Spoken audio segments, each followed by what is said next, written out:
I want to comment on this one topic. You know, Jameis Winston, he's going to be suspended 3 games for grabbing the Cooter. And I just want to say that I'm all about that. Hashtag grab the Cooter. And hashtag 2020. We're in first place in the frickin' Idiot League.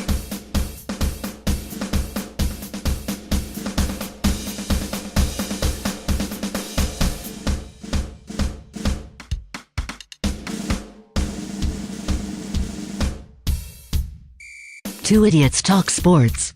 Sports talk. Funny and uncensored.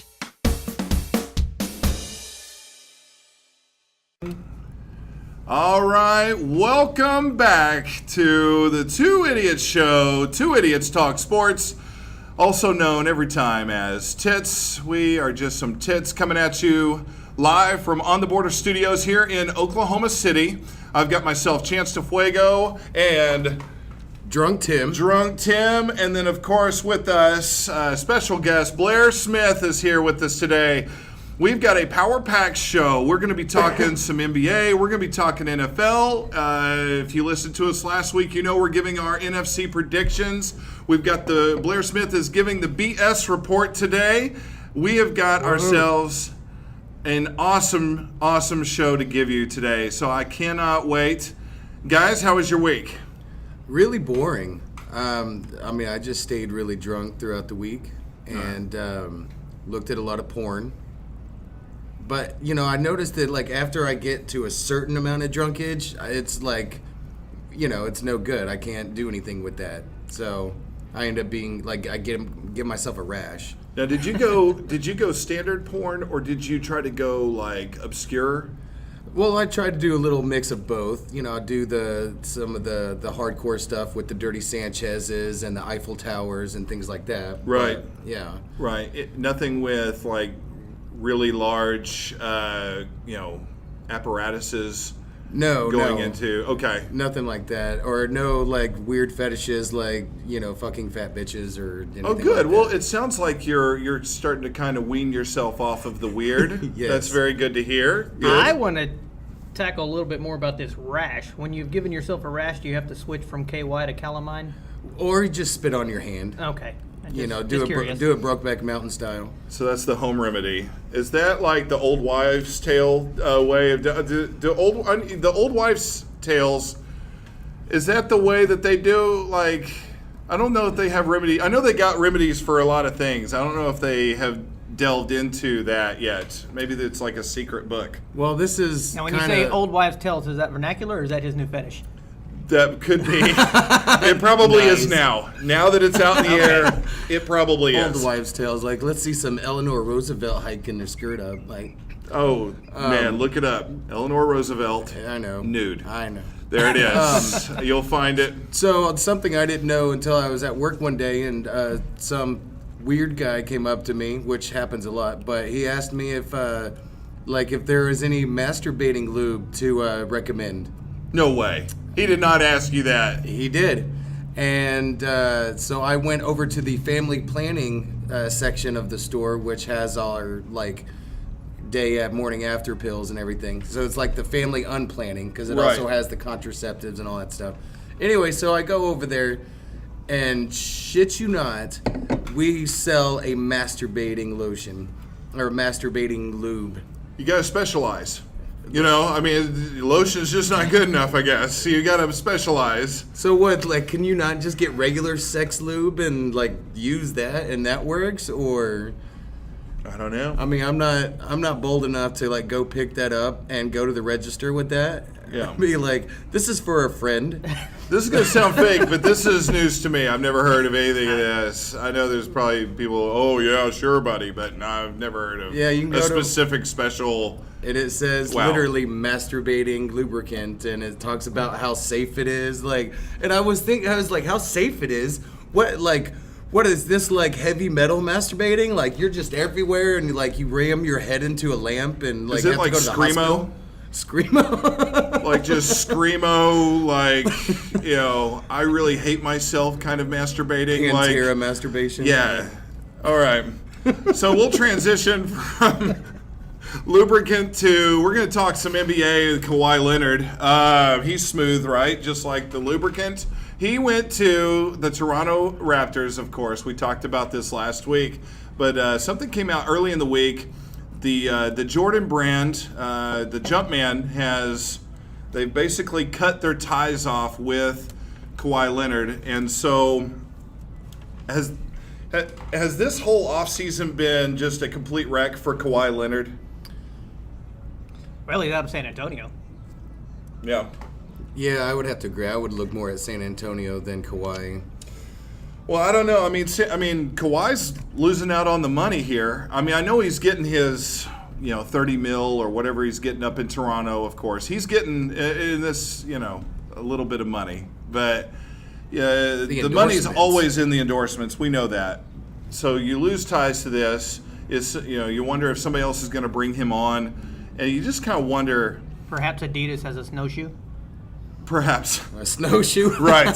Canada. That's right, yeah. Well, he needs to fire his snowman. agent. He needs to fire his agent because at this point, if I'm your agent, I am like grabbing you by the shoulders and say, speak up, motherfuckers. Be unique. You know who his manager is, right? You know who's representing him. It's his uncle. Oh, I thought y'all were just kidding about that. That's real. That's real. And that's, wow. I think, it's speculation, but I think that's why he's losing deals like this. These big companies, if they're going to give you big money, they want to deal with professionals. They want to deal with people that know what the hell they're doing, not, hey, here's my uncle over here. I'm sorry. When you're talking about hundreds of millions of dollars and things like that, it's just the way it is. What does this guy know? I'm not gonna. We're not representing you. Like you don't talk. You don't get yourself out there in the media. Why should you're not going to really bring? I can see it from their view. Like you're not going to bring a return on investment here. You have your name and you go play basketball, but you don't really do. You don't talk. He hasn't talked still. He's taken a couple of photos with the Raptors people, but I wonder while he was in San Antonio all those years, I wonder because that's a big thing in the NBA is what your jersey sales are like. So Sure. I wonder where he ranks on that because, of course you're going to see a lot of Steph Curry's and Kevin Durant's and LeBron James's. Yeah, well, he needs to start pretending like he likes being there if he wants jersey sales to go up. The fans know. Have a pretty decent idea if you're legit or not. Like, okay, we know this guy doesn't want to be here, which means he's a rental. I'm not going to go buy a jersey for a guy that's here for a year so he can just go off to the Lakers or whatever.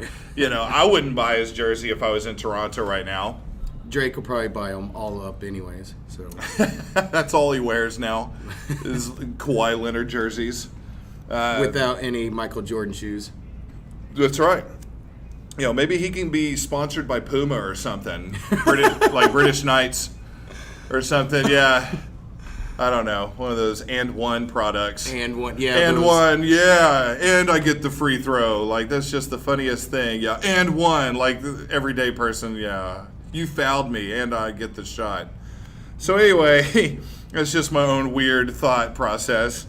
Moving on though, this week. There was a little Twitter war. I don't know if you heard about it. KD and CJ McCollum. And what happened was CJ McCollum has his own podcast, and he invited KD to come onto the show. And they talked. They seemed to have a pretty good time. He even asked KD, hey, they did like a little word association. He said Oklahoma City. KD said home, which is kind of like, okay, whatever. But they had a good podcast. Well, after and they did address the KD going to the Warriors, but not much was really said about it.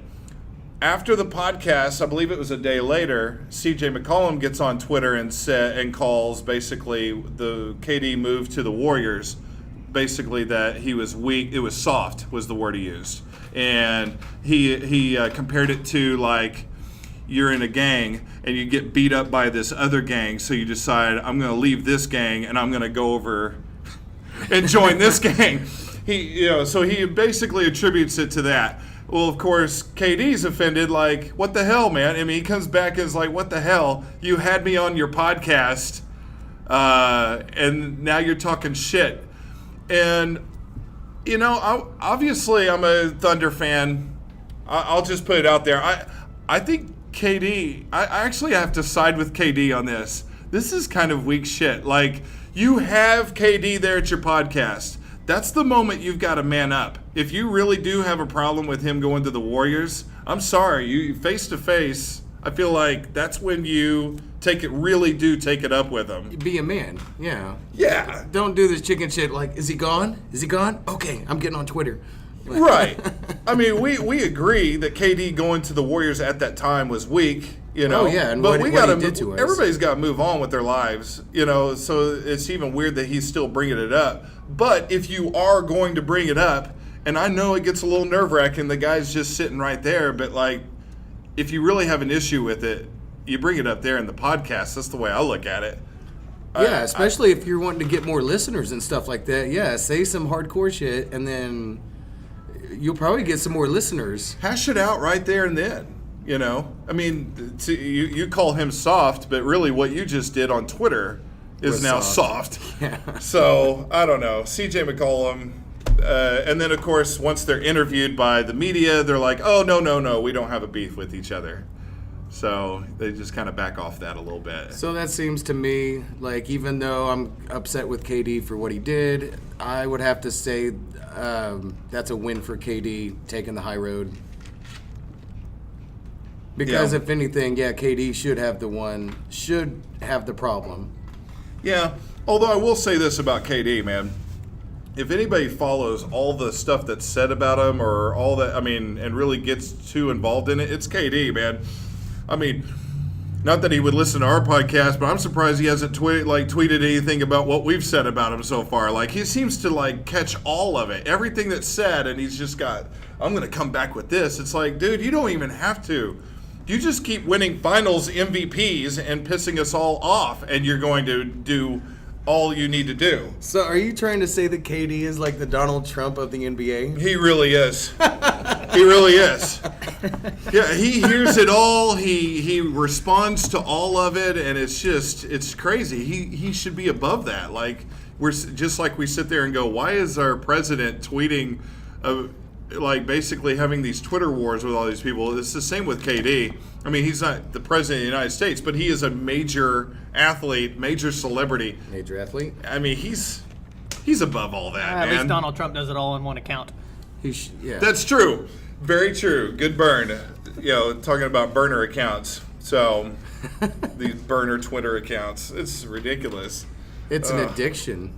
Also in the NBA, this week, LeBron James, it's come out. They've already filmed their first episode. They are going to do a show on HBO called The Shop, where he's basically...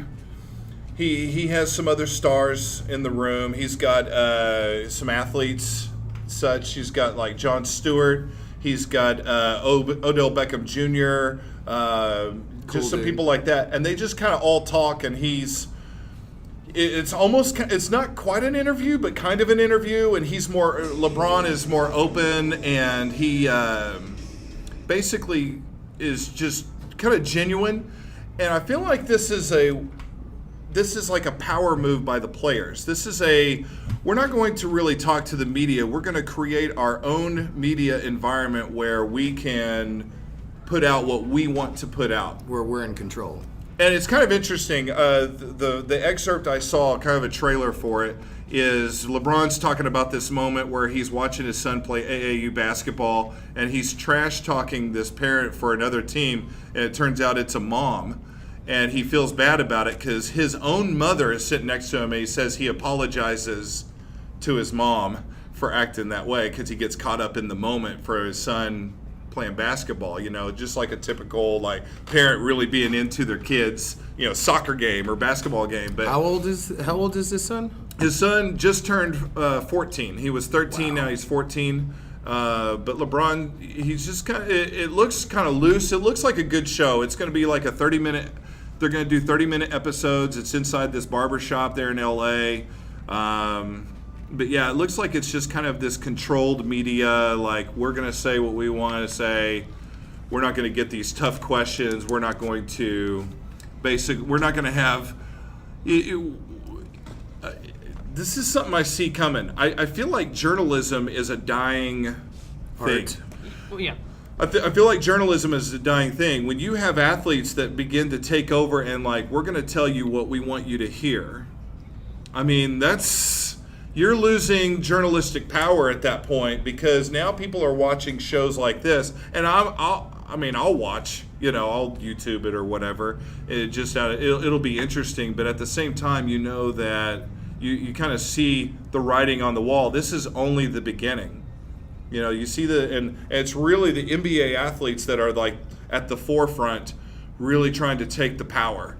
You see in the NFL where the NFL players don't have that much power right now, but progressively it's happening. These owners, the media, they're being allowed to ask less and less questions. They're not getting answers to some questions, and then the athletes are like, "We're going to tell you what we feel like telling you, and we'll tell these stories. We'll make it entertaining," and that's how it goes. But anyway, I still enjoy watching the press conferences and stuff. Yeah, absolutely. So yeah, the shop, it's going to be on HBO. I guess I'm actually doing a promo for HBO here, but the shop on HBO, August 28th. It's going to be a late night deal or whatever, but like I said, 30-minute episode. But that's just more of the LeBron James saga going on. Could be good. Now, switching over to the NFL, there was a thing that came out this week. They were asking Bill Belichick, the teams are in training camps. They were asking Bill Belichick, Mr. On to Cincinnati, they were asking him about the Malcolm Butler decision. If you don't remember, in the Super Bowl, the thing that really there's been several things that have caused this inner turmoil inside the Patriots. But one of the big things was Belichick decided not to play Malcolm Butler in the Super Bowl against the Eagles. Remember, this is the same Super Bowl where their defense got torched for 41 points by the Eagles, and they lose by a field goal. So the fans, even the teammates in the locker room, are starting to kind of question, hey, why did we sit Malcolm Butler, who was, remember, he's the same guy that made the interception to win the Super Bowl against Seattle. Oh, in the whole, hey, we should have run Marshawn Lynch, but we decided to pass game. Malcolm Butler's the one who made the interception to cap that off and win the game. And so the questions began coming up like, hey, what's the deal? Why did you sit Malcolm Butler? And nothing's really ever come out of that. It's not like he went and ran nude through the city. I don't know. He didn't show up for practice on time or something like that. But you would think by halftime, after they're getting torched, you would think, okay, what you did was, in my books, wrong, but defensively we're getting lit up. Malcolm Butler, let's get you out there and see if we can play a little better defense in the secondary. Nick Foles is torching us. They never play him. They sit him the whole time. So Belichick's catching a lot of shit for that.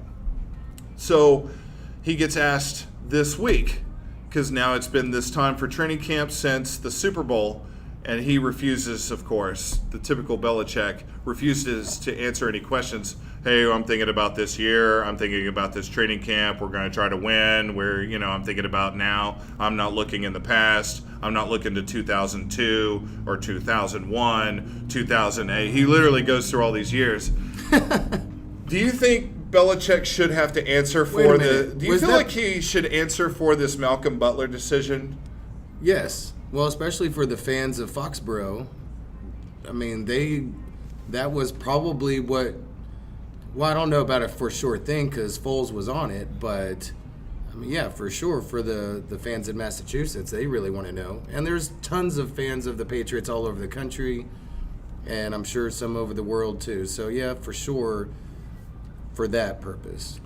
Yeah, with the Patriots and the Patriot way, it seems like they are about championships. And so when you're in that moment of the championship, it seems odd that your best defensive back, you make the decision, we're going to keep him out of the game. It almost seems arrogant to an extent. Like, we're the Patriots, I'm Belichick. We can pull our best guy out of the secondary and we can still win the Super Bowl.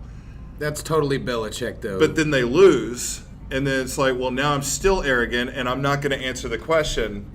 I think it's like they're not self-aware. It's like that's why the rest of the nation hates you. That's why the rest of the nation was rooting for the Eagles in that Super Bowl.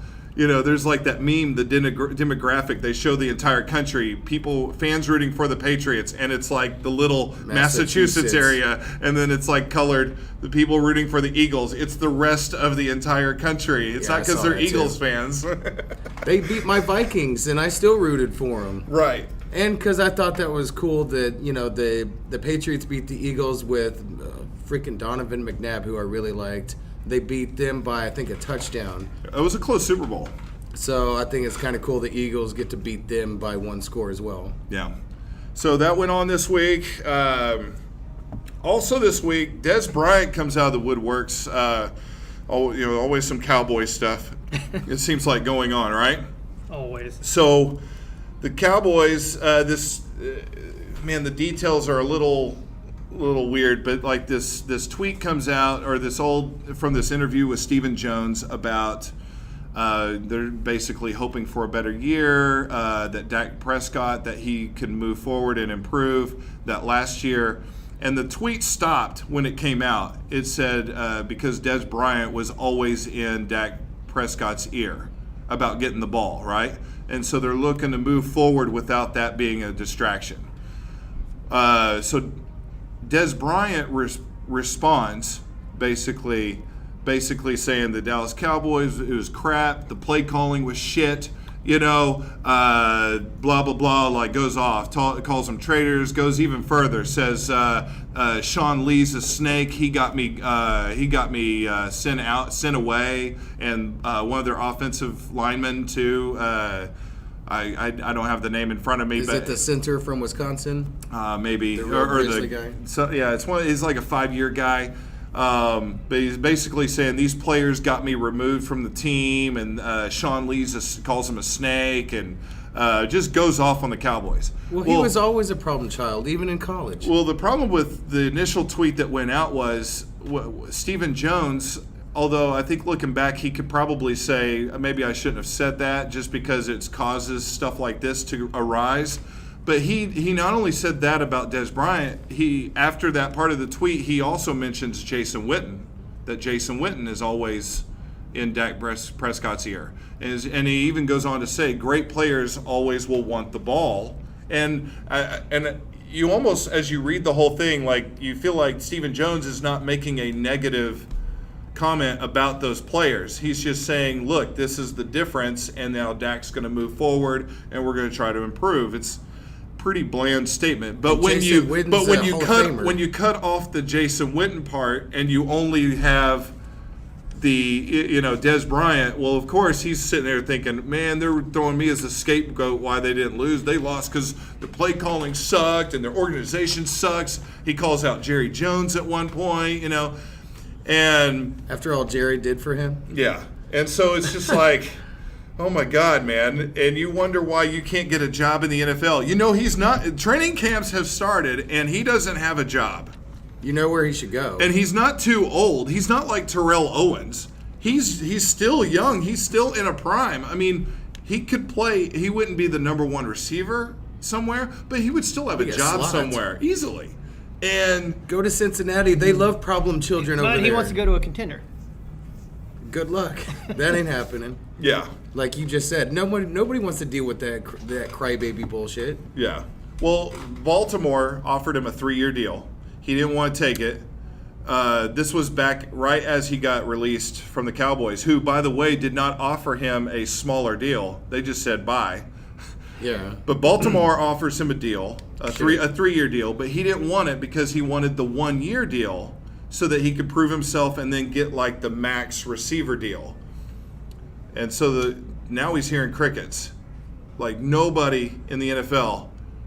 He should have gone to Baltimore. That's always a good. There's at least a handful of teams that have a need and could pick up Des Bryant, but they're just like, nah, don't want to deal with it. They say that now. Wait till the end of preseason. That's true. Injuries happen. As soon as the and they're going to start cutting people that didn't play injuries as well. have already begun, actually. Yes. Not at receiver, but they do happen. And you're right. Preseason, he'd be a great guarantee fit. you. He'd be a great fit in the rest of that Division II, Tennessee, of course, Baltimore. He needs an established organization with a group of veterans that can kind of keep him. I feel like if he went somewhere young, it would just be it'd be a nightmare. Yeah, if he went to the Browns, with the young quarterback, I don't know. I mean, they're going to start Tyrod. It looks like so he's a veteran, but.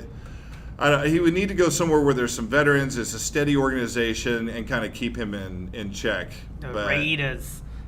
That would only add drama to what's going on at the Raiders right now. I think Gruden can handle him. I totally agree.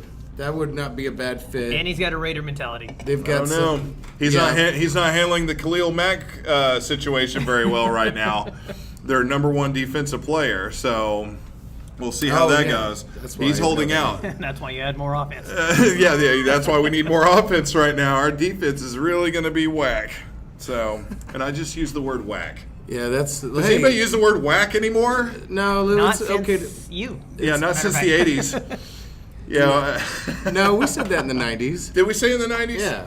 Crack is whack. I don't remember the whack cutoff deadline. No. I mean, just saying something is whack. I mean, now whacking off, like that's been used. That's still to this day. But like, hey, yo, dope, that's whack. That's probably 90s. You're right. Or if you're a golf player and you can't hit the ball, man, that was whack. I know because I didn't make contact with the ball. Well, they could be. Oh, that was a mulligan. No, dude, that was whack. I thought that was a whip.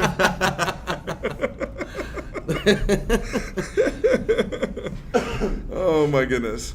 So, all right. So there's the Cowboys situation. We talked about the Raiders. Well, with the Cowboys, Sean Lee's still there, right? Yeah. He's back. He's healthy. He's their captain. And of course, he handled it. I mean, he handled the whole situation in response. I mean, he comes out and he says, "Hey, I want the best for Dez." As far as with the situation here, there was times we got frustrated. I just wanted Dez to be more accountable, and some of the teammates here felt the same way. Because they are. And I'm sure there's a whole lot of truth to that, and it's showing with Dez not being able to get a job somewhere right now. It's like where there's smoke, there's fire on this one, I think BS is right, though. I think some team will be just like, okay, come on. And Dez, hopefully, if he's not a complete moron, he'll be like, okay, I need a job right now. It only takes one team. And there's 32. And, yeah, there's going to be cuts made. There's going to be injuries made. And, yeah, somebody's going to take him. It's just odd that here we are in training camp, and the guy still doesn't even have an offer on the table. Just stick him on special teams, really piss him off. And you would think it would humble him, but obviously with what's occurred this week, it doesn't look like it's humbled him at all. You would think there would be some self-awareness and like, well, shit, I need to get my shit together and get on a team just so I can move this thing going forward. But instead, he's just like, I'll get into some Twitter wars. How about that?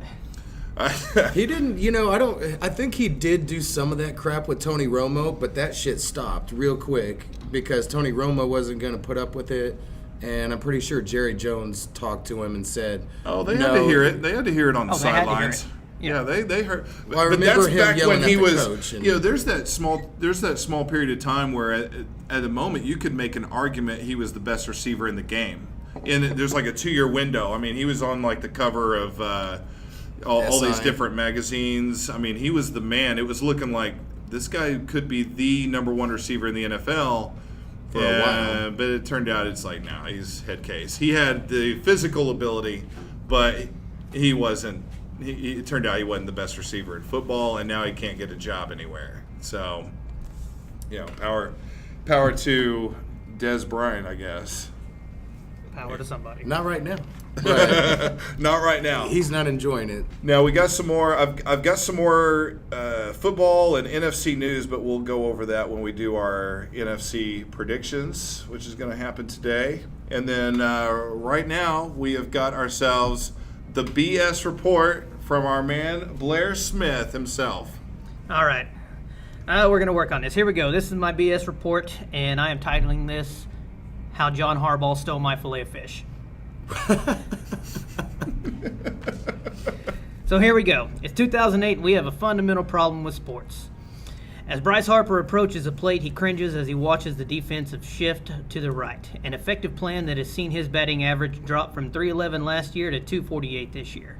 As his agent and those of other left-handed power hitters cry foul over defensive shifts, Major League Baseball Commissioner Rob Manfred has suggested on more than one occasion that perhaps it's time to look into amending the MLB rulebook to prohibit the defensive shift. This should come as no surprise in an era where everybody gets a trophy and no one gets left behind. We've gone soft as a society, and now it's trickled down to every facet of professional sports. To appease the millennials, executives in Major League Sports are amending rules at an unprecedented level. In 2012, Greg Popovich, he was fined $250,000 for losing, almost winning against the Miami Heat in a game 105-100 where they led with 1 minute to go. The NBA commissioner following the game said that Greg Popovich resting his starters was a disservice to NBA fans. How in the world can anybody judge Greg Popovich as a coach? In 2015, Bill Belichick made John Harbaugh his bitch during the playoffs with creative offensive sets and a 14-point comeback. Harbaugh and Ravens were so upset that they approached the Rules Committee and set forth in motion to eventually change and make illegal the ineligible receiver during the offseason. So, regarding the MLB shifts, the most prominent player in the annals of history to deal with the shifts was Ted Williams. Although he saw these shifts often, the only person, actually nobody ever complained about him. The only person who said anything to him was Ty Cobb, saying that he was stupid for taking so long to adjusting his own swing. The fans, the media, players, executives, no one said anything about this. So now I want to go back and talk about how an executive should treat his managers and how they can actually have an appropriate impact on business. I'm going to talk about McDonald's. Back in 1962, Ray Kroc, the prominent founder, quote unquote, of the McDonald's Corporation, had a problem with Catholics. On Fridays, Catholics would not eat meat. So Ray Kroc's idea was to come up with a hula burger, which was a grilled pineapple patty with 2 slices of cheese on a cold bun. But he had another manager, one of his restaurant managers in Cincinnati, that came up with a better idea. And Ray Kroc, being the executive, instead of taking over and saying, we're going with my idea, said, we'll challenge it. Whoever sells more, your idea versus my idea, we'll launch that plan nationally.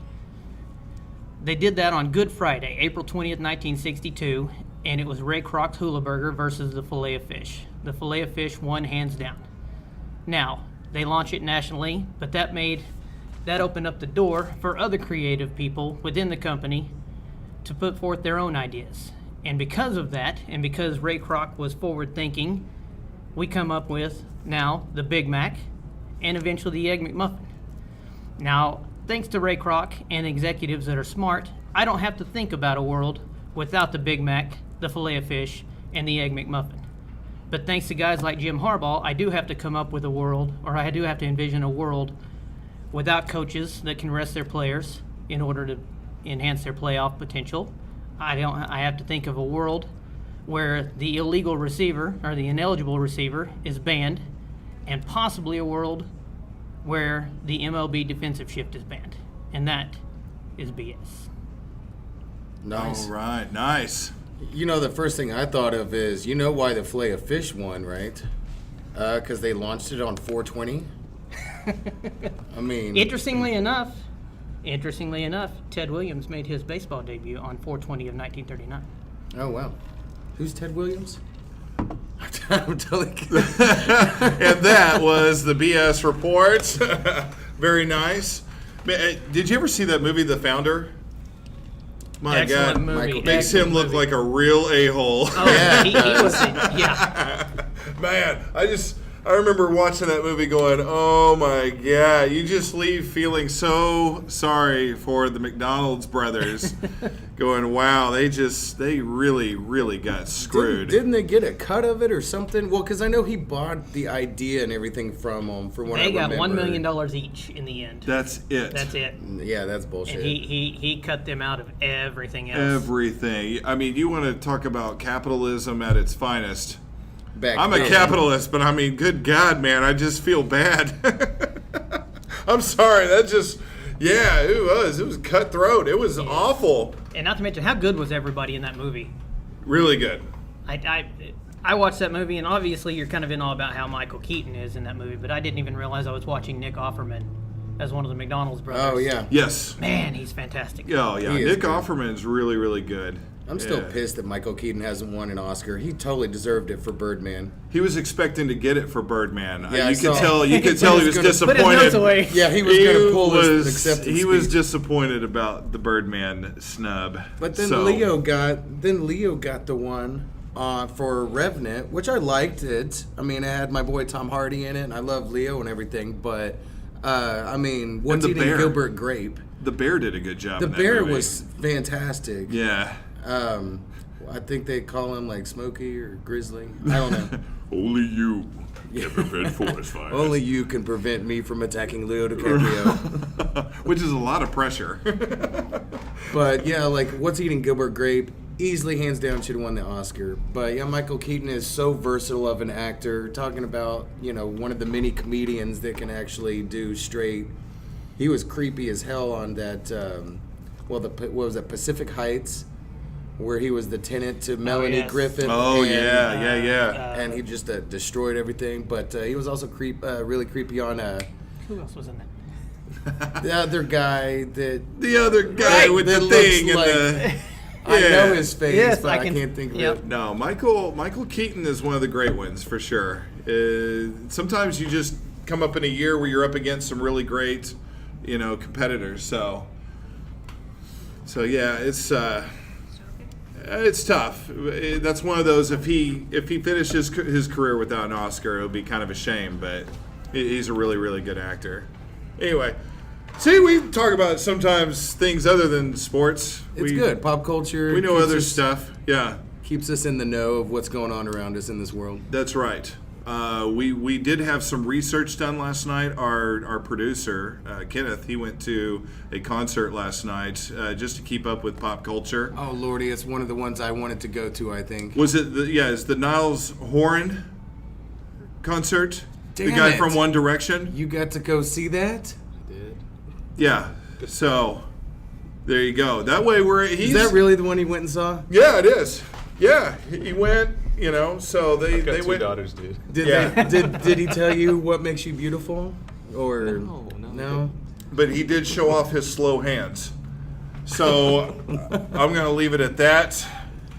I No, thought I'm it was, just- I thought it was like the Shinedown and Seether. Or I think those were together. I mean, I've already seen Shinedown. They're fantastic. Yeah, I don't but think Niles Horan would be with Shinedown and No, Seether. That's a they might be different using him. demographic. They might be using him as one of the drums, but Yeah, as opposed to giving any vocals or Yeah, music you've got addition. one that's kind of emo, and the ones that's like, we have kind of a bright future ahead of us. We're looking forward to life.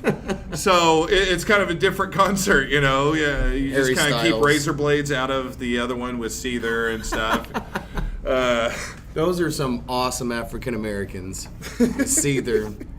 They are. They're from South Africa. Oh, okay. Hey, there's more than black people in that No. continent. You know what? Actually, this They're not brings up American at all, this though. this does bring up a quick thing. I have Your a kids will be. I have a friend of a friend. She's from South Africa, but I mean, she's white as this table, off-white like this table.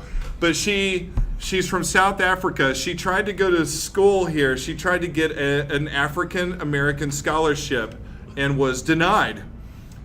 And she's like, what the heck? Why am I being denied? I'm literally from Africa. And she could not get a good response because the response is obvious.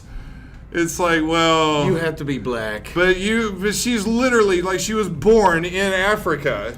That's like a Mean Girls thing. And she like, Yeah. I'm from Africa. Why are you white? And she couldn't get an African American scholarship. So anyway, that's just a little side note. We didn't have that in the notes, but there you go. I used to tell, whenever I was driving a school bus, I used to tell the kids that I was African American, and all the black kids would laugh. And I'm like, no, there's other people besides black people over there. Like, Yeah, we knew the girl. Remember the girl Egyptian. Maha? Yeah, Maha from Morocco. She was from Morocco. That's correct. And then, that like, girl was Egyptian. that girl would burn. Like if she went outside right now, she would burn. Yeah, she was very so white. white, very pasty. And I think South Africa, I think it's like 50-50 whites and blacks in that country. Yeah, I'm not sure on that, but It's up there. Like, Yeah. it's really close. yeah. So anyway, that's my little. Anyway, hey, there's that's my our- little story. That's our geography portion? Or That's our geography part of our show. So I think now is as good a time as any. We are now going to delve into the NFL. We're going to delve into our NFC predictions. Remember last week we talked about the AFC and the AF sucks. the AFC. We've got our predictions. We've got it written down. It's in stone, carved. Maybe not that much. It's just written down. But we have our predictions, and now we predict the NFC. We'll go division by division, and then of course, just like we did last week, we will predict who's going to be in the NFC Championship game. And of course, we are going to begin with the NFC East, which is a very, very competitive division, I would say, right? Oh, yeah. Oh, It very much usually so. is. The NFC East is on the rise. I think it's going to be very, very interesting. It'll be. I think you've got 4 solid teams, a couple of them on the rise, and we'll see how the NFC Four? East goes. Okay. We'll talk about it. So the NFC East is going to be awesome. We are getting a phone call here. Is this Shall our we- first caller? This is our first caller. Sweet. Put him on. All right. Hello, caller. Who do we have? Hey there, this is Trump here. Mr. Hey, Trump, Mr. President. Hey guys, I wanted to call in, and I don't have a lot of time. I'm really busy, man. I've had a good week, a really dominating week this week. I'm sure you've seen the stuff in Korea, and but I heard you guys were going to make predictions.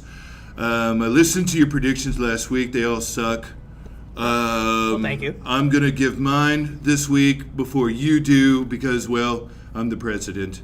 So I'm not going to predict anybody in the AFC. You left me out of that last week, and I don't mind because the AFC sucks, just like Killary with a K. Killary went down in just smoking flames, and that's what the AFC is going to do this year. Every team in the AFC sucks. They shouldn't even be in the Super Bowl. The NFC Championship game will be the Super Bowl. I'm predicting it. It will dominate the world in American football. So are you trying to say you want to put a wall in between the AFC champion and the Super Bowl? Is that Drunk Tim I'm hearing right now? That That's sounds me. like Drunk Tim. Look here, Drunk Tim. I'm all about walls. I want walls. I want walls between the NFC and AFC. I want walls between our countries. I want walls in the universe. We're going to keep all the aliens out, okay? Like, you've seen Independence Day. If I was the president then, none of that would have happened. You've seen the Avengers. We wouldn't need Iron Man because I would have been the president, and all them little Loki aliens that he brought in on their little homie hoverboards. Those people would not have. Those aliens would not have made it in. They would not have passed our patrols. So that's why it's important that I dominate the universe. So back to football, Drunk Tim. I just want to say that first off, the sport has gone soft. You know that. I know that. Everybody knows that. It's fact. It's 100%. It's 100% fact. It's soft. But in the NFC, there's only one team that's going to stand for the flag, it looks like, and it's the Dallas Cowboys. And because of that, they're going to win the entire Super Bowl. they're going to win the whole thing. I know. Oh, no, Des Bryant. Oh, no, they're going to win just mark my words. They're going to win the Super Bowl. So you're going against your New York Giants to go with the Cowboys? Listen here. The Giants are a mess, all right? The Dallas Cowboys, they stand for the flag. They stand when they pee. They stand when they shake hands. They're going to win the Super Bowl. They're not going to lie down on this one. Dak Prescott, he's going to be my running mate, my little partner for 2020, hashtag 2020, and we're going to dominate the universe. And I want to comment on this one topic. Jameis Winston, he's going to be suspended 3 games for grabbing the cooter, and I just want to say that I'm all about that. Hashtag grab the cooter, and hashtag 2020. Jameis Winston could be my Secretary of State. And anyway, let the Twitter wars just begin. Let CNN continue to fail. I've dominated. Right now we're silencing the haters this week. Let's see, every time the media attacks me, I just get stronger like the Hulk. Another Avengers reference, okay? Who needs the Hulk when you got Trump? I'm right here. Mr. President, I'm kind of shocked. I had no idea that you had that much time on your hands to keep up with these movies. Look, I'm always up. I'm always at it. 48 hours a day, okay? 10 days a week. I'm at it. I'm going strong. I've got this thing in the bag. I'm Trump. Why are you surprised? This man was watching Rogue One on Air Force One. Did you not see that? Oh, I did not. That's right. I like to give movie reviews. I like to review teams, sports, gymnastics, cooters, everything. I've got an opinion on absolutely everything. And mark my words, Dallas Cowboys, Super Bowl champions. If you pick anything else, you're an idiot. And trust me, I know an idiot when I've seen one. I've seen a lot of idiots in my day. Trump out. And Mr. President, we cannot thank you enough like a good push-up bra for joining tits for just a few minutes. Yes, and thanks for taking time out to give us our first call of the show here. Did he say hashtag grab the cooter? I think so. He did. Did he say he's going to make Jameis Winston his Secretary of State just because he grabbed the cooter? Possibly, yeah. My God.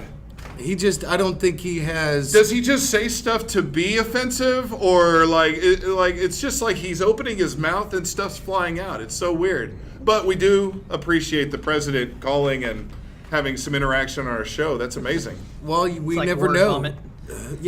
I was going to actually say that. Another Mean Girls reference. But who knows who we're going to have coming up next if the Mr. President's going to call us in the future. Our show's getting bigger. We're starting to get a following. People want to talk. They want to openly talk. They don't want to PC at times. They just want to get out there. They want to say what's on their mind, put it out there, and Speaking of predictions, just go with it like adults. Speaking of predictions, I predicted that the tits were going to get bigger. Absolutely, and they should. We started off I think there's a couple times we said we were coming at you like double D's, but we were just wishful thinking. I think we were A cup, but I think we're starting to move up. I think we're in the B cup range right now. We're built for speed.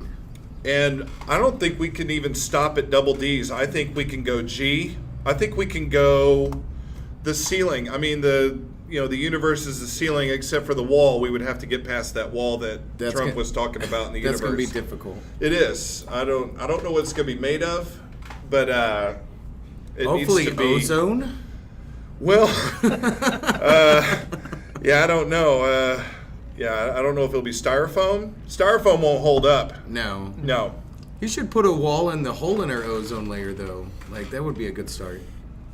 But just an idea for you, Mr. President. I'm always here. Apparently, anybody is open game for being part of your cabinet. So, wow, I'm always here. All right, that's out there. So, let's move on with the NFC East. We've obviously heard our president's pick for. He didn't even pick the other divisions. He just pick went, any other teams in the division. Yeah, he just went right out there and just said Cowboys winning the whole thing, and he didn't even really give a good reason except for that they're the team that will stand for the flag. So as kind of that's kind of a dumb reason to pick a team to win the Super Bowl. Well, maybe they have an advantage over other teams because they're like stretching. You know, if you're kneeling, you're not really doing anything to get your muscles ready for the game. I just wonder, do the camera guys get in trouble for not standing for the flag? I mean, they have to sit there and look through the camera. Is it kind of like, hey, you're not honoring the military? Like you keep sitting there looking through that damn prompter. You need to stand and respect the flag. Why are you sitting there looking through that camera the whole time? He's like, man, I'm just doing my job, man. That's an issue. Well, so are the football players. That's an issue that That's just my own little joke. Mr. Goodell needs to really, bring that up. Oh, all right. So NFC East, what do you guys think? We've got, just for those out there who, I would imagine if you're listening to our show, you know what teams are in the NFC East. But we've got the Dallas Cowboys, obviously. We've got the Washington Redskins. We've got the New York Giants. And, of course, the returning Super Bowl champions, the Philadelphia Eagles. What do you guys think about this division? Well, I think to me the obvious choice would be to say number one is the Eagles. And I haven't heard anything about any sort of changes that they've made. And on top of that, I feel, they've already got this Super Bowl win under their belt. And so they're growing on this. They've got that under their belt and they're still getting better. Well, that's what's supposed to happen. We'll see if they do. A lot of times Super Bowl hangovers really suck. Super Bowl loss hangovers suck even worse. But just ask the Oakland Raiders that. Well, as far as I'll bring up the Washington Redskins only because you guys are Chiefs fans, and they now have Alex Smith at the helm. Is he Jewish now? Yeah, they have Alex Smith at the helm, and so there are actually I've listened to some different things. There's some people in Washington that feel like they have upgraded at quarterback. They lost Kirk Cousins to the Vikings. They picked up Alex Smith. They actually feel like they upgraded at quarterback in Washington. What do you guys think about that? I mean, I've always disliked the Redskins. I don't really even have a good reason for it. I think their colors are disgustingly ugly. Because you like the Cowboys, and the Redskins are the enemy of the Cowboys. Well, I've liked the Cowboys. I've liked the Giants because the Giants beat the Patriots twice. Yeah. So the first time that happened, I'm like, yeah, I'm a Giants fan now. And it's hard not to like the Mannings. But the Eagles, I've liked them in the past because of Donovan McNabb. And, they've had some exciting players on their teams. But the Redskins, they just need to hire a new decorator. Those colors are just monstrously ugly. It's their colors. I know. It's always been their colors. But anyways, I'm going to have to, root for them a little bit just because I've always liked Alex Smith. Even when he was with the 49ers that I've never really liked. He's an efficient quarterback. And some of the numbers that people that get lost on him, the knock on Alex Smith was he's not a deep route thrower.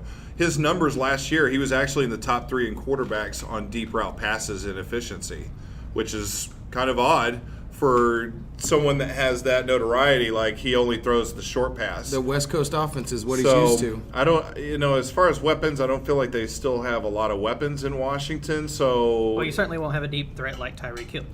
You won't have a Tyreek Hill in Washington. Nobody does.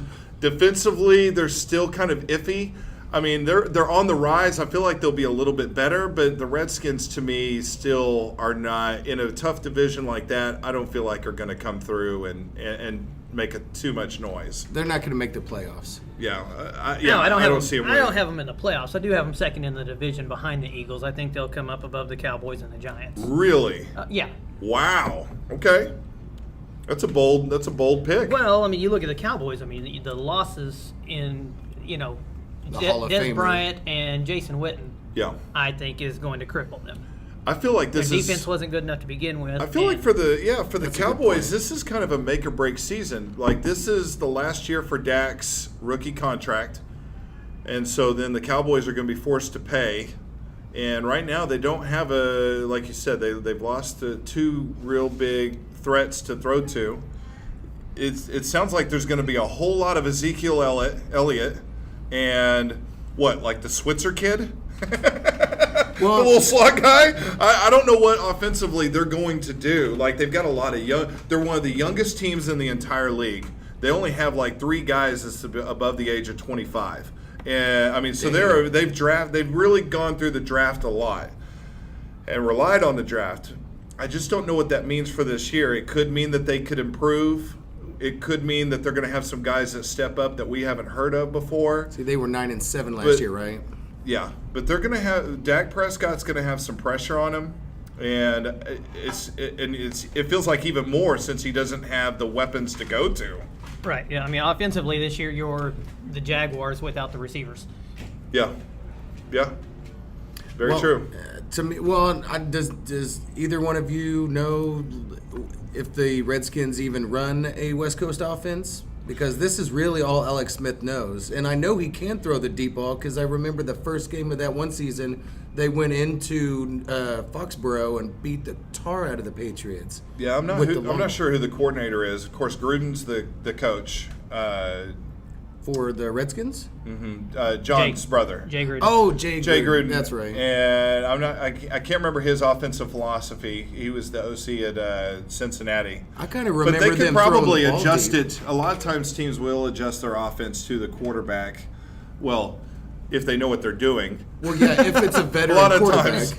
times they'll adjust their offense to the quarterback. And they better, because this is one of the most efficient quarterbacks, in my opinion, of all time, as far as not turning the ball over. Yeah, he doesn't turn. He's very safe. That's the thing about Alex Smith. He's always been known as the safe player. You know, he's not gonna turn it over. But then again, he's not gonna light you up for a ton of touchdowns.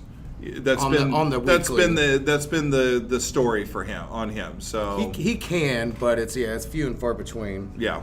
Well, I got the Eagles going number 1, and then I got the Cowboys coming in number 2. I think Really? that they might be able to get to that 9-7 mark again. Maybe this time squeak into the playoffs. That's saying a lot with the other divisions in the NFC that I think might actually be more talented from top to bottom, like the Saints division. I think the Giants. We haven't really discussed the Giants much yet. The Giants will have Odell Beckham Jr. back. They'll have our guy from OU back, Sterling Shepard.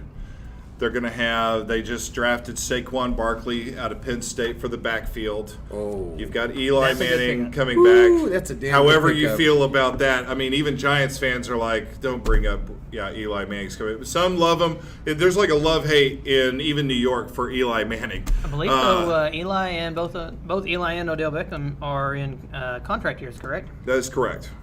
So I mean, well, and that's kind of a thing. Like I'm a big fan of like the loyalty thing, and whenever they got rid of Coach Coughlin, I thought that was the dumbest thing ever. What a motivator he is, and he's just he gets those guys to do what he thinks is necessary to get things done, and I think it was premature, but then this new coach did the thing where he benched Eli. That is not a good thing to do for your morale on your team. It got him fired. So, I mean, yeah, that was pretty dumb on his part. It got him fired. So now they got another coach. So what is he just sitting in free agency now, or The coach? no, Eli? No, he's with the Giants. Yeah, Oh, I thought you were saying No, it the got head Eli coach. fired. No, the head Head coach coach got got fired for benching Eli. So he's Actually, out. I think I do remember that. Yeah, now. he's out. So the Giants. The thing about the East that's interesting is all 4 teams have really good defenses. So obviously, some better than others, but all 4 of them legitimately have good, solid defense. And that was the thing going into last year. A lot of people were picking the Giants to win the division and go on because defensively they were so good, and then they had the weapons on offense. And then they started having a lot of injuries on defense. Then you started losing the weapons on offense too. They just dealt with a lot of injuries last year. But it just seems like there's inner turmoil right now with the organization, and you always have to kind of take that into account. It can be a poison. And in Eli, at this stage of his career, I do not trust. Saquon, I think Saquon's going to have a great rookie year. I'm not going to lie. But I think their offensive line is still kind of weak. That's been a weakness for them the whole time, and that'll be kind of their downfall. And that's the only reason I wouldn't pick them to go higher in the division. And I think we're probably all in agreement. I'm picking the Eagles to win this division. Normally, the Super Bowl champs will come out and have like a drop off, but the one thing about the Eagles, it looked like their offensive line and their defensive line, their fronts, just were really rock solid. And they gave Carson Wentz tons of time, and he was able to make a lot of plays, throwing the ball, running the ball. It just seems like the Eagles they didn't, like you said, there wasn't a lot that happened in the offseason because there wasn't really much needed to be done in the offseason. They really are set up nicely. Well, but it's nice for them that they don't have players that are whining to get more money or go somewhere else. Right. So they're Seems like going to be, comfortable. I feel like they're going to be right there. They're going to be back in the mix, and they're going to be very, very strong. They're going to at win least that win division. 10 games. At least. I would say probably 11. Blair, do you agree on the Eagles? I do agree on the Eagles. Okay. You just win a Super Bowl with your backup quarterback, and he decides to stick around. So there's Yeah. something good going on there. It's hard well, not to your root for them. backup won you the Super Bowl. He's still there, and then your starter who got you there. And remember, they were putting up like Madden type numbers during the season. They weren't just beating teams; they were lighting teams up. I mean, they were scoring like they scored 41 in the Super Bowl with Nick Foles. They were doing that all year with Carson Wentz. So it just seemed like there was just no. And they put up. This hurts because I was rooting for the Vikings, but they put up all those points on the Vikings defense too. One of the best defenses in the league. So it's kind of difficult, Now, if they would have lost some people in the offseason, I could be like, well, I'll go different and I'll pick another team. But they really didn't. It's the same team. It's hard to go against the Eagles winning that division. Like I was talking about with players being like that, that's surprising that Foles didn't say, hey, I won this Super Bowl, motherfucker, But if give me you some listen to money. Foles, you could tell that guy's a humble dude. The guy considered retiring. Like he's a humble guy. He doesn't, he's like, hey, we won the Super Bowl. That's cool. But he's cool with being the backup. He's cool with Carson Wentz being the guy. Did he get his money? He's After winning making- winning the Super Bowl? Did I'm he sure get he's that money? making money. I don't know his contract, but I'm sure he's making decent money. The only thing with the Eagles like the highest that for you a could backup, see I being a hope. problem is if they do not start out well out of the gate, and especially if Wentz struggles. They'll have a tougher schedule this year because they won the Super Bowl for sure. And again, like I said, if Wentz struggles, you're going to see the fans first. Immediately. Yes. We need Foles. We there. want Foles out there, exactly. And those Eagles Phillies fans don't have a ton of Yes, patience. they're not very forgiving. nice. So Yeah, they're and not again, notorious for being the most patient that of could fans. cause some turmoil. But other than that, I just don't see them having a weakness. They're like the Raiders fans of the NFC. You're right. Their front line, their secondary, their blitz packages, the O line. I mean, they're just Great coaching. they are stacked, man. They are so good. It's scary. So, all right. So with that, we've all picked the Eagles. Now we move on to the North. Protect the North. We've got. And I had Redskins third and Giants last. You had Redskins third, Giants last in the Yeah. division. Okay. Cowboys second. So the North, for those of you listening who don't know who's in the North, we've got the Detroit Lions, we got the Chicago Bears, the Green Bay Packers, and the Minnesota Vikings. The black and blue division. And so yeah, considered the black and blue division. Isn't that weird? They're the North. They're the black and blue division in the NFC, and the North and the AFC is the black and blue division. Pittsburgh and Yeah. Baltimore, yeah, both Steel North. curtains. Yeah, the black and blue division. So I don't even. Okay, I'll bring up the Lions. Good God, the Thank you. Lions. I feel sorry for the Lions. The Lions are just like, you feel like the Lions are at the end of the street holding a cardboard sign. Like, we'll play football for food. I mean, like, I feel sorry for the Lions. I get why they gave all the money to Stafford, because it's like, well, who else would we give it to? Like, good Lord, we had one of the best receivers of all time on our team. He just decided to retire in his prime because he was just tired of playing for us and he didn't want to get concussions. I mean, that's embarrassing. The Lions, They are the stepchild of the NFL. I do feel sorry for the Lions. There's just that my heart goes soft for them. Because they have good players like all the time and can't really do anything with them. They're spotty. They always have decent players in kind. You know what I'm saying? Like we were just talking about the Eagles and how the whole offensive line is solid and the defensive line is solid. With the Lions, it's like, well, they got that one guy, and they got that one guy. But the one guy in the NFL, you don't get away with having that one guy and then winning a lot of games. They double up on them. That one, yeah, exactly. You don't get away. You have to have like a solid unit, and they just never seem to have that. They always seem to have that one guy. They do play with a lot of heart on Thanksgiving, though. Receiver-wise, they've got Golden Tate. There's that guy. There's that guy. He's got a Super Bowl win, I believe, at least one. With the Seahawks. Yeah, something like that. I don't know. The Lions, I don't even know how to handicap the Lions. The Bears seem like they're on the rise to me, and I feel like the Lions are just going to be in last place in this division. But that's my thought. I think you can intertwine them. The Bears or the Lions. The Bears at least have hope. You've got Mitchell Trubisky at quarterback coming back for his second season. Do you kiss your mother with that mouth? Sometimes. From a distance. But he seems like he's growing. He's improving at quarterback. They've got Jordan Howard at running back. Talking about the Bears, their defense is improving. But again, I don't know that this is a playoff team. It just looks like Fox? No, they fired Fox. I mean, he's a good coach. He's a good coach, but they gave him a few years and they haven't been playoff bound. So you got to do something. It's the NFL. You can't, you can't just wait around anymore. You have to, unless you're the Bengals. Sorry, is Lewis still? Marvin Lewis. Good guy. They're like, okay, yeah, just keep he's with laughing him. all the way to the bank though. He's like, these dumbasses still won't fire me. What? Yeah.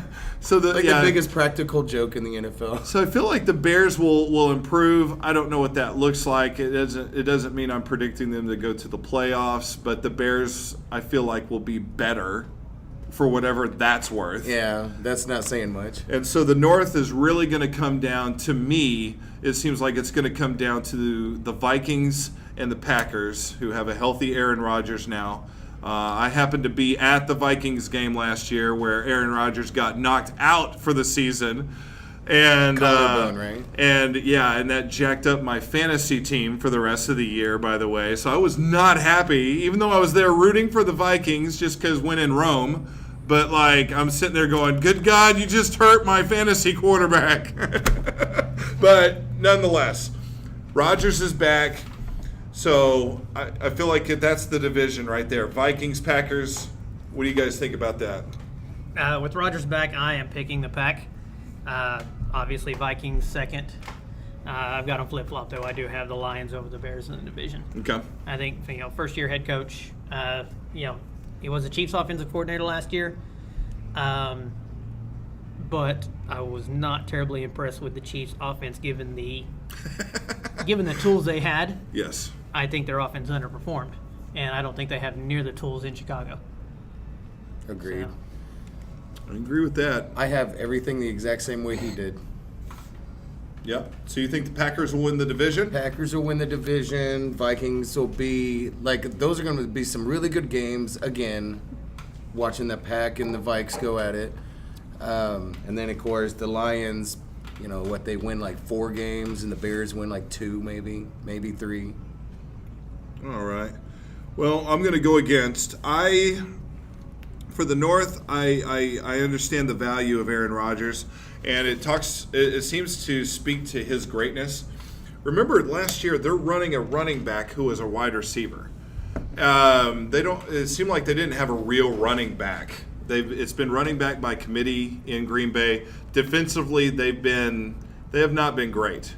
They get rid of Jordy Nelson, who was Aaron Rodgers' number 1 receiver for years. But Jordy was Jordy. I mean, when Jordy was healthy and running those deep routes for Rodgers, he was great.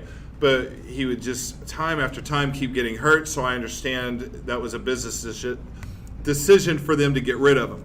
But did they get anything in return?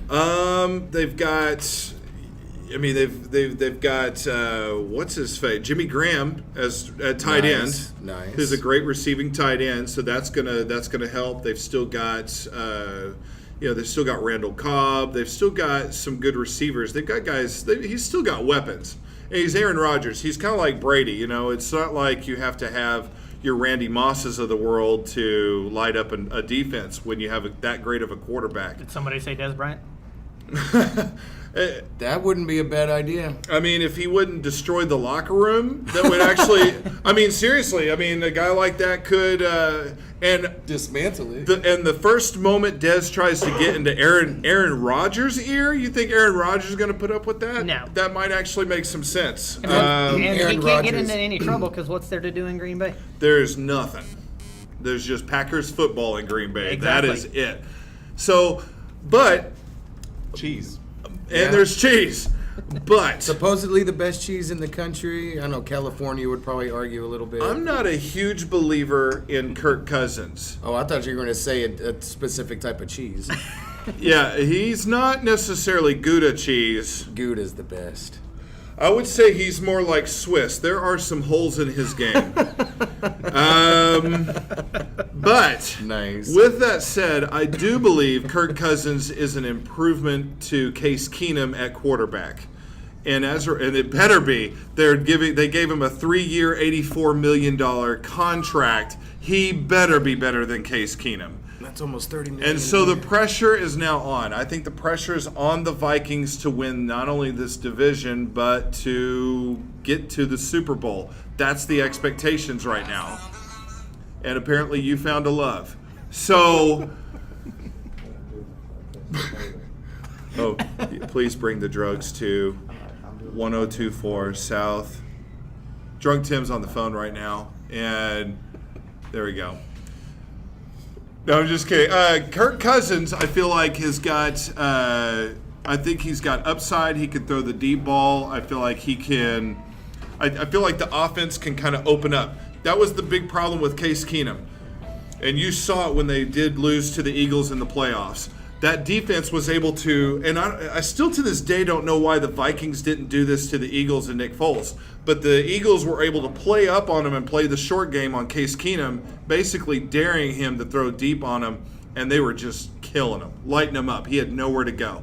And I don't know why the Vikings didn't do the same thing to Nick Foles, because Nick Foles has the same problem, and I think they would have done the same thing to the Eagles and given them problems. And the but Vikings instead, had a better they kept defense. playing like so many yards back off, and he kept having those underneath throws, and you're just like, we're watching going, why are you allowing this? Why do you keep leaving this part of the field open?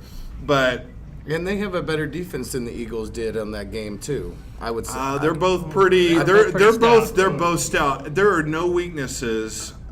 There's a little bit in the coverage for the Eagles, but I would say so I'll give you that. And I think the Vikings. box. I think the Vikings defensively have no weaknesses.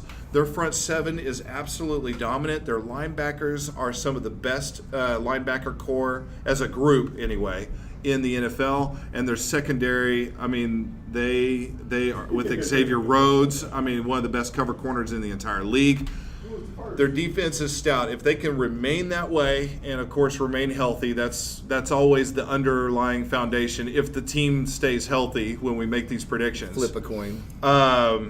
That defense is going to be – remember, they were the top scoring defense, which means they allowed the fewest points in the entire NFL last year. Which is usually a Patriots defense thing. Their defense now sucks. Yeah. But the Vikings defense is that good, and you know their run game's there. People forget Dalvin Cook. They lost Dalvin Cook early in the season.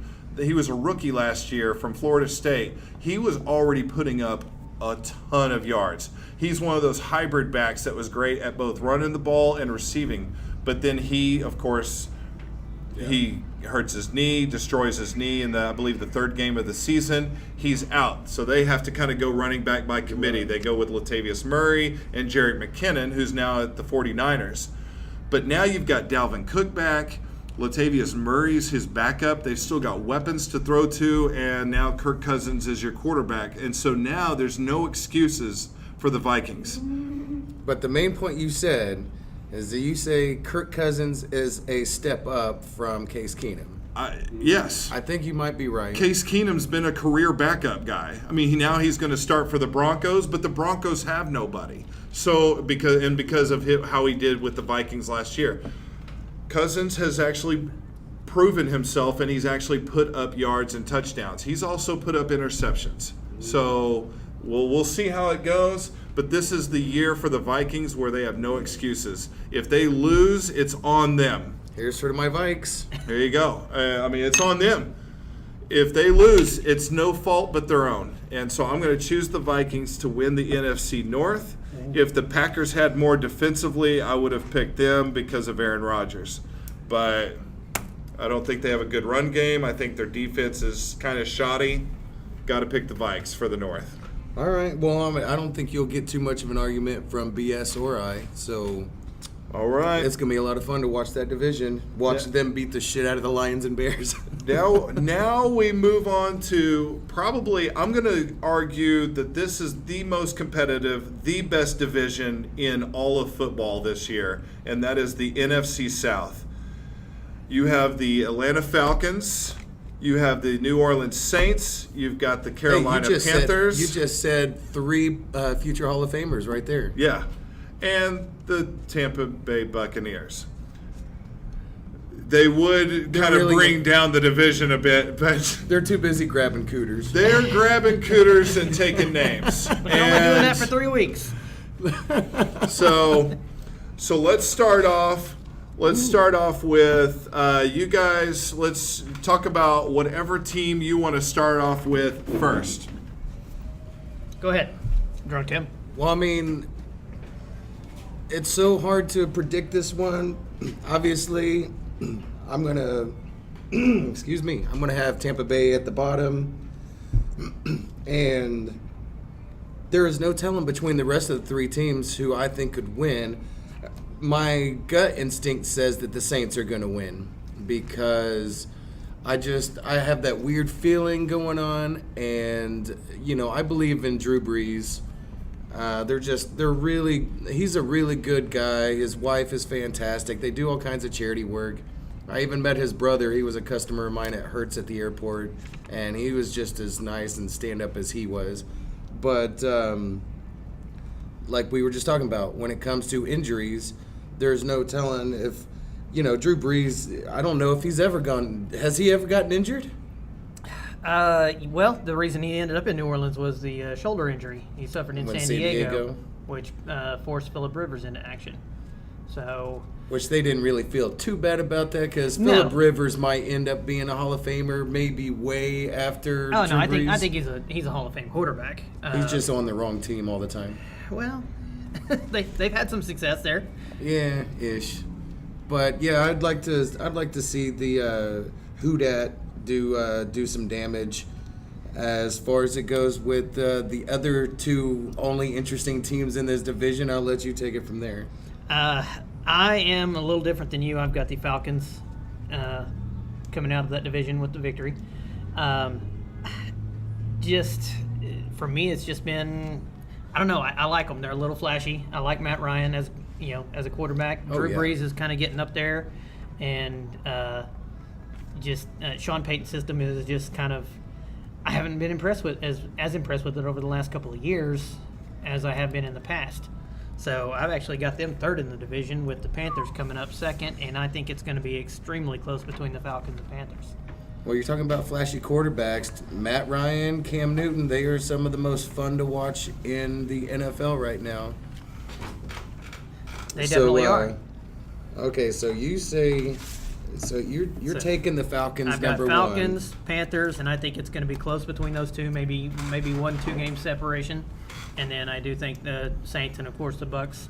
Bucks are just they're going to struggle coming out, with Winston having a 3-game suspension just to start the season. They're going to struggle, and I don't think they're going to recover from it. Well, and I think when it comes to the Buccaneers, just kind of putting a microscope on them for a second, the Buccaneers, Jameis Winston doesn't realize it, but he's about to get a lot of people fired, I feel like. They picked him 1st overall.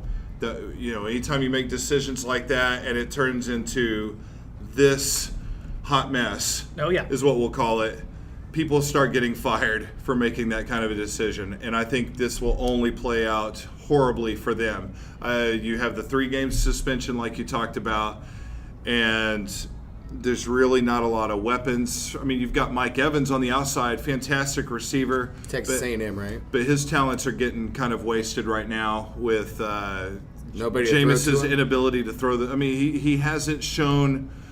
He just hasn't shown the progression at quarterback and improvement. Like he still makes kind of rookie mistakes. Buccaneers are going down, and I think we'll see like a whole lot of turnover by the end of the season. Question for you. Yeah. Will the Lions and Bears win more games than the Bucks this year? Yes. I think so. Because you think about it, unfortunately for the Buccaneers, they've got to play these other 3 teams twice. That's 6 of their 16 games. That's sorry. 6 losses. That's got to be 6 losses right off the bat. And I haven't even looked at the rest of their schedule. So I feel like, yes, I think that would be kind of the deal. Whenever they play this division, the people that load the cannon up at the top, in the ship, they're going to be like, no, you take today off. Right. Exactly. Smoke them if you got them. The cool thing about this division is I think you can argue for any of these other 3 teams, Falcons, Saints, or Panthers, and I think you could be right. That's what's cool about this division. Any of these 3 teams have the ability to win. Any of these 3 teams can, play solid enough defense, have great quarterback play, and just do whatever it needs to be. Like, we're talking about 3 potential Super Bowl type teams in this division. Yeah, we've seen all 3 go there. One of them had success. 2 of them lost. One of them pretty badly. One of them should have won the Super Bowl and then falconed it up. But sorry to cut you off, but no, you're fine. We're talking about the Packers and the Vikings, and they're going to be kicking each other's asses just trying to get to, to win the division. Between the 2 of them, yeah. So my first thought was that both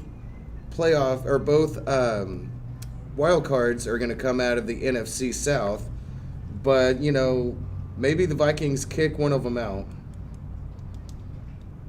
Well, you're going to have. How many wild cards do you get? You get 2. You get 4 division winners and 2 wild cards. 2 wild cards. It'll be interesting because they're going to be. This division's going to be beating itself up. They're going to be fighting each other. Oh yeah.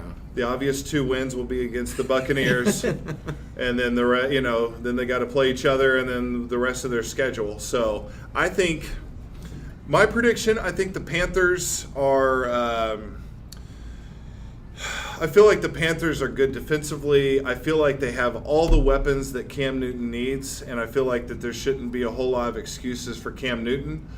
But I feel like there's just something wrong there. I just feel like Cam gets in his own way, and I feel like there's going to be something in there that just keeps them from being the team they should be, and I don't think the Panthers are going to have a great year. The team that the Panthers were when they went to the Super Bowl, and that was one of the most fun Super Bowls I've seen in a long time. Yeah, I love defense. Out of this division, I am going to pick the Falcons, and the reason I'm going to pick the Falcons, the Saints look great too.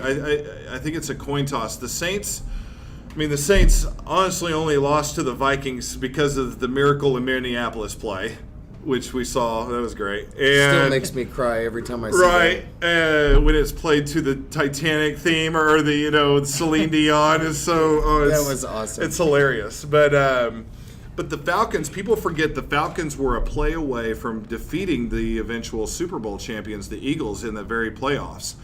They throw 4th down. Of course, I don't know why they didn't throw to him the previous downs, but they wait till 4th down to throw this kind of edgy pass to Julio Jones, who actually dropped it. That was the confusing thing. It was in He's his a better hands. receiver than that. It was in his hands, and he drops it. It's one of those things. If he catches it, the Falcons actually win the game and move on, and we don't hear anything about the Eagles. That's how close that game was. That's how good the Falcons are.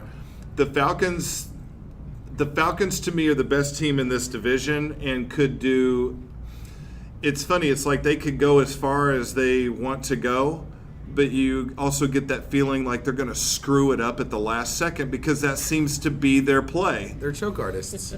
Right? They did it in the Super Bowl. They did it last year in the game that I'm talking about. They did it his MVP So- year. Or wait, that was the year that they went to the Super Bowl. Yeah, it just seems to me like they're really, really talented. They're really, really good, and they're just going to find a way to screw it up when it counts.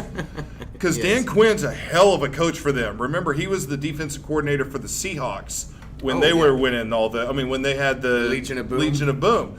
And so, of course, Atlanta's defense has gotten a lot better. They've got great, great players. And then, of course, the weapons on offense and a quarterback, Matt Ryan. We're talking future Hall of Famer. You know, the NFC, I will give it up to Trump.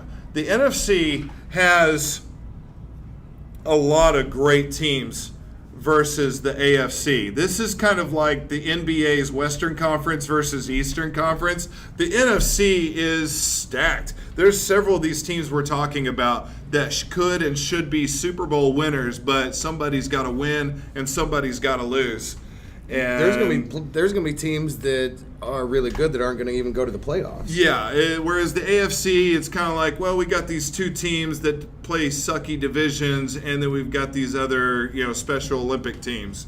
I feel like we got that going on. So anyway, long story short, I choose the Falcons in the South. Barely. Whatever that is worth, they will be the division winner. And I think for especially because I noticed that you're writing down who we choose to win the division. Yeah. I think it's important to also write down who we think is like second place. Second place? Because those could potentially be. I guarantee you, at least one of these other teams are going to be a wild card. Oh yeah, I think the Saints will be second. That's my thought. I think the Saints will be second place. Drew Brees has got a great running game around him. Their defense has actually improved. I mean, they're looking decent. They're not dominant, but they're good enough. Does that make sense? Yeah. But their offense is so good. I mean, Brees, you just have to keep. He's towards the end of his career. I just like watching Drew Brees play, and I love his game. I love the little guy making it in the NFL and just showing that. Just how great he is. Because he's only 6 foot, right? If that. He might be 5'11", 5'10". I mean, I want to say he's 6 foot. in cleats. So Cleats soaking wet. soaking wet. But Drew Brees, I like the player that is Drew Brees, and I root for the guy, and I like him a lot. So it is fun to watch him play and. Just appreciate his game as he's nearing the end of his career. All right, so with that, we move on to the last division of the NFC, which is the West. And, of course, the four teams in... Yeah, Drew is 6. The four teams in the NFC West are the Seattle Seahawks, the Arizona Cardinals, the Los Angeles Rams, and the San Francisco 49ers. So The San Francisco Goober Smoochers. the San Francisco porn stars. I'm just kidding. Yeah. Like you go out with one porn star, and now that's our team name. Yes, Garoppolo. That's how it works. All right. So, what do you guys think about this division? What do you think about these teams? I just think this is going to be very similar to the NFC South, where it's going to be you're going to have three really good teams that are going to bruise each other up throughout the season, and you've got one that just unfortunately is going to slack off. Okay. Yeah, I am picking this. I think the Rams are going to win the division. I think the 49ers are going to challenge them. Okay. Seahawks in third, and then the Cardinals are just they're going to struggle. Okay. No quarterback play. I mean, you've got Bradford if he can stay healthy. I do like him, but I just don't think he can stay healthy. Yeah, it looks Bradford like out in Arizona. That's And, right. and it looks like he is the projected starter. Remember, Arizona, they drafted Josh Rosen out of UCLA. Good pick. A lot of the scouts said he was probably the most NFL-ready quarterback of all the draft class. It was Josh Rosen. I heard that too. But with a healthy Sam Bradford, it looks like the Cardinals are going to start with Bradford. A healthy Sam Bradford. What's that? And that's been one of through the big one questions. season, I That's think. one of the big question marks for them is like, how long is that going to last? And that aligns with the fact that, I mean, right now the Arizona Cardinals are a little bit shoddy on the offensive line. Not a spot where you want to be kind of mediocre at right now when you have a guy that's notoriously injured all the time. In my opinion, I think that's the number one key to winning football games. Have the best offensive line. Oh, absolutely. You got to win it in the trenches first before the guys can even make the plays. If you have the greatest quarterback of all time, but the shittiest offensive line, it doesn't do you any good. No, you can't throw good passes on your back. That's I've seen people try that's to just do some it. Captain Obvious wisdom there. Yeah, you look like a dog that just got ran over by a car. The Cardinals will still be talented defensively.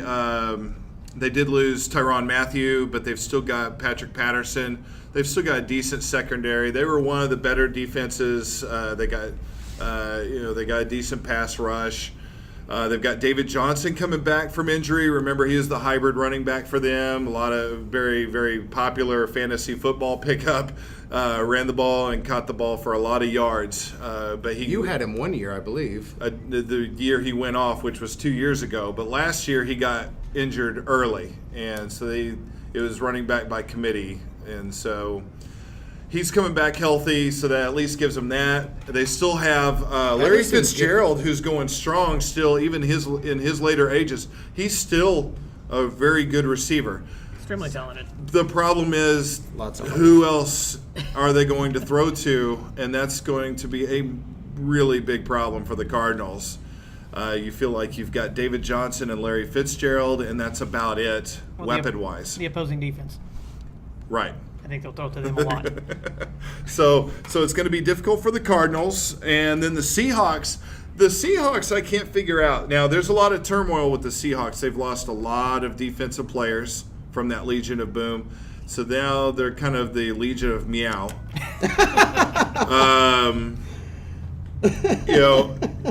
They haven't had a good offensive line in a while. We've seen Russell Wilson the last couple of years scrambling for his life. They, of course, don't have Marshawn Lynch, and so it's kind of running back by committee there as well. And they're not very good at running back. So you have to wonder offensively how good Seattle's going to be. Defensively, it seems like there's a drop-off there. Did I hear you say Marshawn Lynch is back in Seattle? No, he's no longer in Seattle. You're saying they don't have him? No, 'Cause he's with with Oakland, the right? Raiders. Yeah. Yeah. So you've got a team that's got a Super Bowl winning quarterback. You've got decent receivers, and you have a defense that was once dominant but now mediocre, and a bad O-line. That just seems like a recipe for disaster to me. Maybe even more so than Arizona's formula. I think potentially the Seahawks could really drop off and maybe be the worst team in this division this year. Wow. It could be that bad.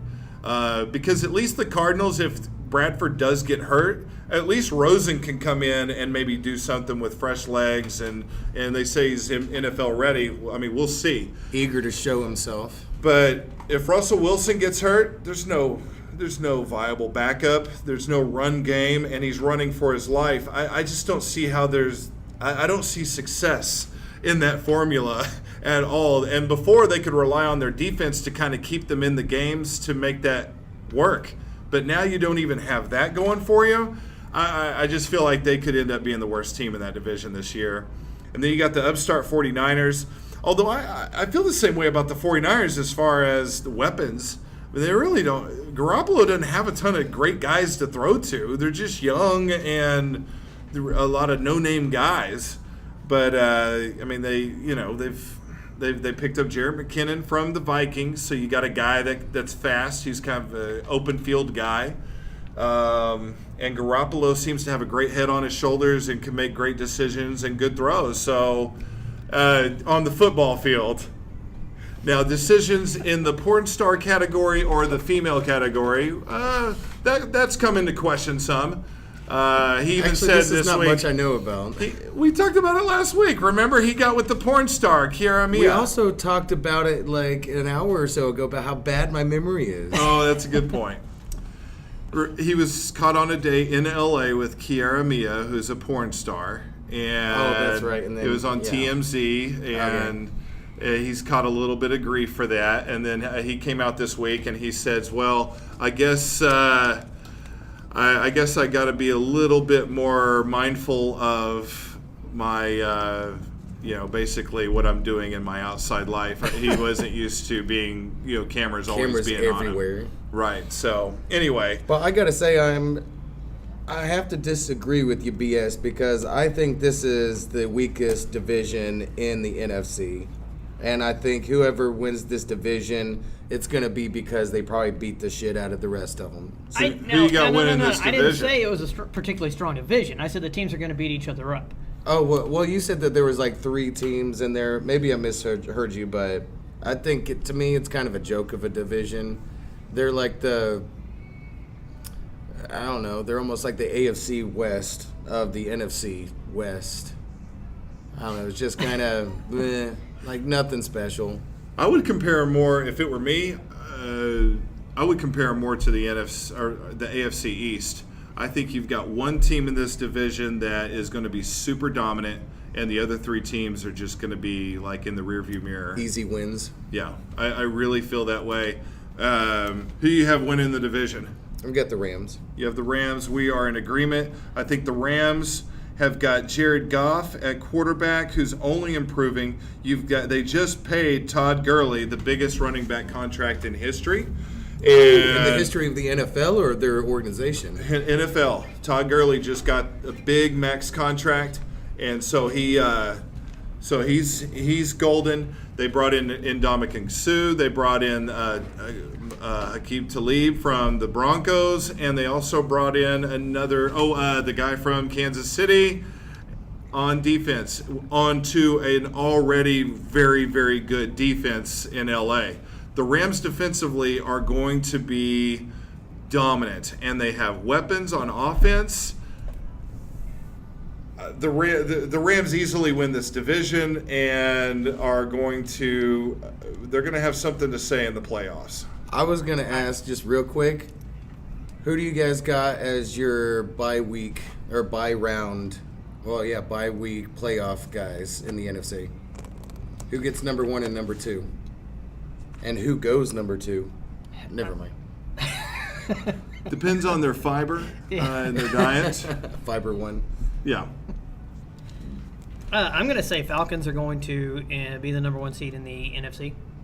Okay. I think they're going to. Woo-wee! Yep, I think they're going to take the number 1 seed. All right, Mr. Ryan, he's putting it on you. Yep. So for NFC Championship, you've got Falcons. I didn't say that. Okay. I said I think they're going to take the number 1 seed. I think the Green Bay Packers are going to take the number 2 seed. Okay. So obviously, we've got the Eagles and the Rams as the other 2 playoff teams, the conference champions or divisional champions. I am going to go with I think it's 49ers and the Vikings are going to take the other 2 spots, take the 2 wild cards. Oh, I thought we were I got the Eagles number 1, Packers number 2. So those are the 2 bye week teams for you, Eagles and the Packers. Eagles and Packers. I would pick for bye week. For regular season wins, I would have to pick the Rams just because I think you've got 6 wins in your own division. And I'm sure the rest of their schedule will be a challenge. But I'm going to have the Rams having a bye week, and I'm going to choose the Eagles having a bye week. The Rams, that's a good pick. So I almost For the thought Rams, about it's that all one. going to depend on chemistry. You've got the biggest thing with them. On paper, they are fantastic. yes. Now, in the locker room, what happens? The locker room that they're borrowing.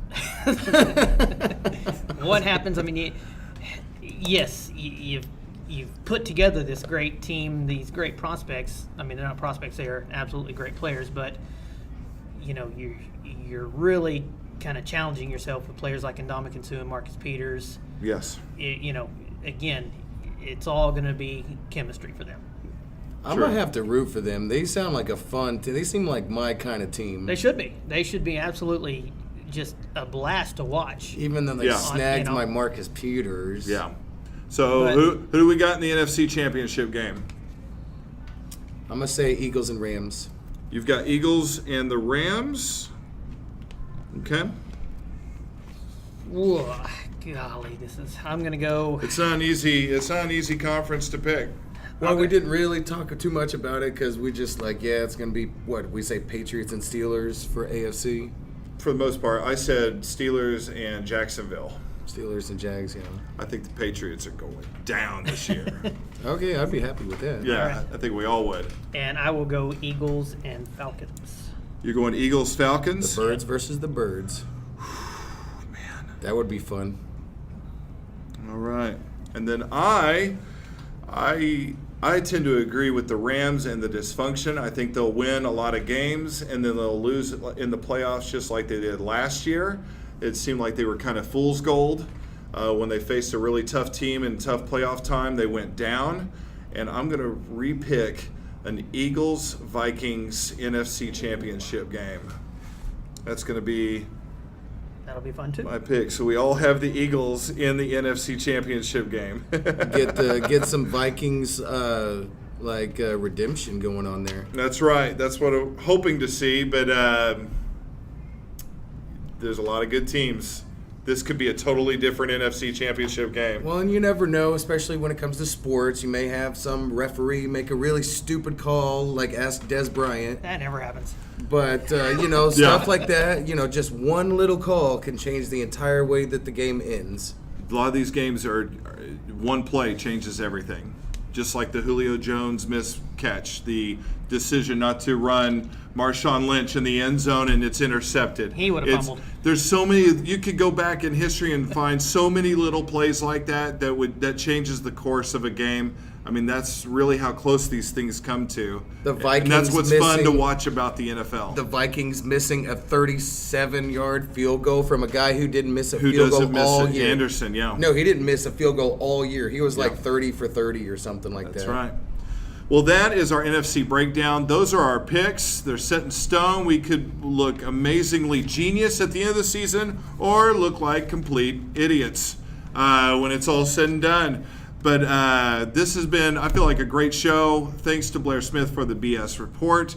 Thanks to President Trump for calling in. I'm guessing this is going to be a thing every now and then. He's going to call, he just randomly called. So I don't know. Maybe he's got your number. I wonder if he'll tweet about it. I doubt it. I doubt he'll tweet it. We're not on that level yet. I'm scared if he comes by. That'll. Yeah, fantastic show. Thank you, Drunk Tim. We are looking forward to talking to you next week and talking some more football and the world of sports. Y'all have a great one. Thank you. Have you ever felt like shutting the fuck up? Well, I'm out, man.